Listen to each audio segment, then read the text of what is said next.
எவன் படிச்சிருக்கோ எவன்ட்டு அறிவு இருக்கோ அறிவுடையோ நாறு அரசும் செல்லும் அப்படின்னு ஆரியப்படை கடந்த நெடுஞ்செழியன் சொன்னான் பாருங்க. அதுதான் இந்தியாவில் எனக்கு தெரிந்து, தமிழ்நாட்டில் எனக்கு தெரிந்து முதலில் அறிவிக்கப்பட்ட முதல் பழைய கல்விக் கொள்கை. அந்த பழைய கல்விக் கொள்கை தானே எங்க கல்விக் கொள்கை. யார் வேணாலும் படிக்கலாம்னு சொல்றான். அப்ப யார் வேணாலும் எழுதியிருக்கான். இன்னைக்கு வரைக்கும் மதுரையில் போய் பாருங்க, ஏதாவது கல்யாணம் பண்ணி கொடுத்தா பொண்ணுக்கு வந்து சீர் கொடுப்பான்.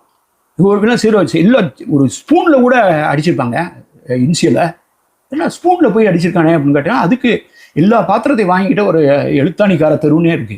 அப்பெல்லாம் நான்லாம் ஸ்கூல்ல இருக்கும்போது காலேஜில் ரொம்ப அடிச்சாங்க.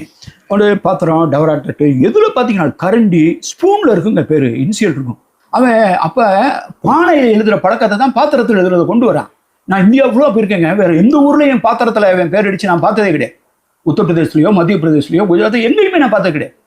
நான் பார்த்தேன்னா அது தமிழ்நாட்டில் தான் பார்த்தேன். அப்போ பானையில் எழுதுறவன் பாத்திரத்தில் எழுதுறான், பாறையில் எழுதுறான், கண்டதுலையும் எழுதுறான். இன்னைக்கு எழுத்துன்னு வரும்போது பாருங்க, பாறை ஓவியங்கள் அதிகமாக இருக்கிறது இந்தியாவில் எங்க? தமிழ்நாட்டில். பானையில் கீறப்பட்டது எங்க அதிகமாக இருக்கு? தமிழ்நாட்டில். பேர் எழுதப்பட்டிருக்கிறது எங்க இருக்கு? தமிழ்நாட்டில். இன்ஸ்கிரிப்ஷன்ஸ் என்று சொல்லக்கூடிய கல்வெட்டுகள், இந்தியாவில் கிடைத்த கல்வெட்டுகள் ஒரு மொழியில் அதிகமாக இருக்குன்னா எந்த மொழிகள்? தமிழ் மொழிகள்.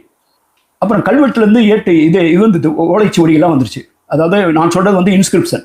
அப்புறம் மேனுஸ்கிரிப்ட் தமிழில் அச்சுக்கலை வருது. அச்சுக்கலை வந்து முதல் 300 ஆண்டுகளில் தெற்காசியாவில் அச்சிடப்பட்ட நூல்களில் 40 விழுக்காடு நூல்கள் தமிழ் நூல்கள். நீங்க பாறையிலிருந்து, பானையிலிருந்து, ஓலைச்சுவடியிலிருந்து, கல்வெட்டிலிருந்து, அச்சுக்கலையிலிருந்து இன்னைக்கு இணையத்துல ஒன் ஆஃப் தி ரீஜனல் லாங்குவேஜஸ்ல டாப் மோஸ்டா இருக்கிறது. அடுத்த ஆர்டிஃபிஷியல் இன்டெலிஜென்ஸ் வரும்போது நம்ம தான் நிற்போம்.